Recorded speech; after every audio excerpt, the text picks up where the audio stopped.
They have rejected sectarian war, and they have no interest in endless destruction. They understand that in the end, only Iraqis can resolve their differences and police their streets.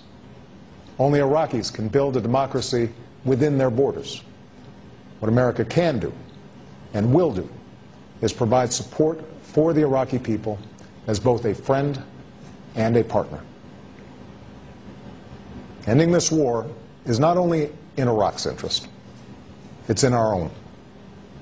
The United States has paid a huge price to put the future of Iraq in the hands of its people. We have sent our young men and women to make enormous sacrifices in Iraq and spent vast resources abroad at a time of tight budgets at home.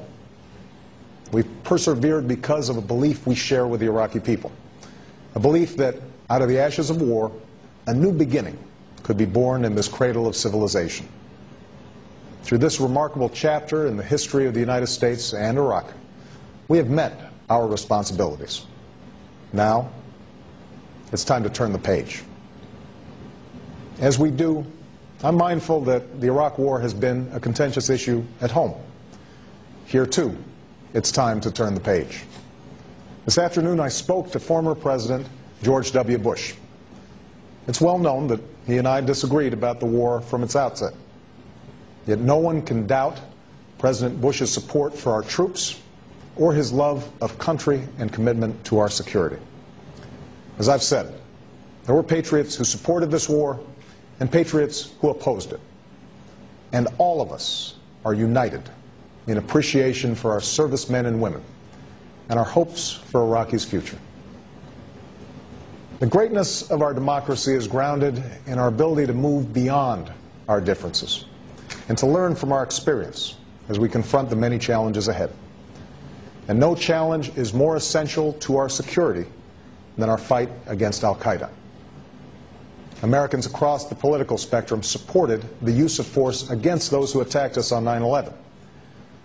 Now, as we approach our 10th year of combat in Afghanistan, there are those who are understandably asking tough questions about our mission there. But we must never lose sight of what's at stake. As we speak, al-Qaeda continues to plot against us, and its leadership remains anchored in the border regions of Afghanistan and Pakistan. We will disrupt, dismantle, and defeat al-Qaeda while preventing Afghanistan from again serving as a base for terrorists.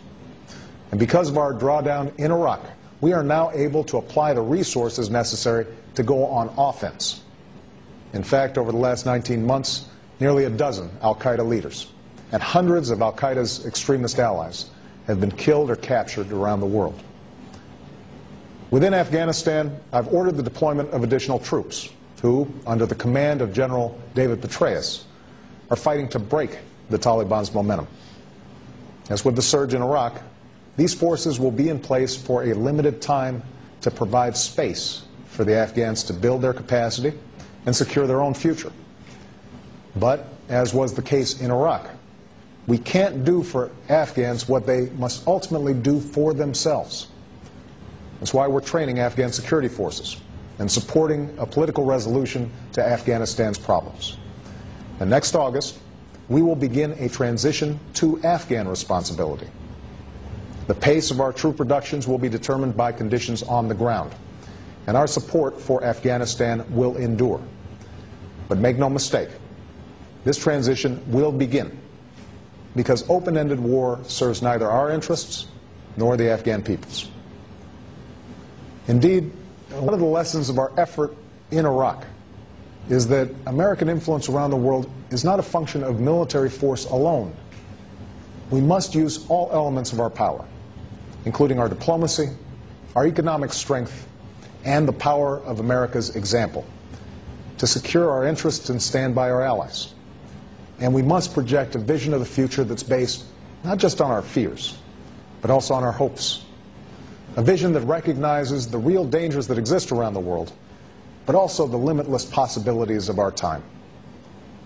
Today, old adversaries are at peace, and emerging democracies are potential partners.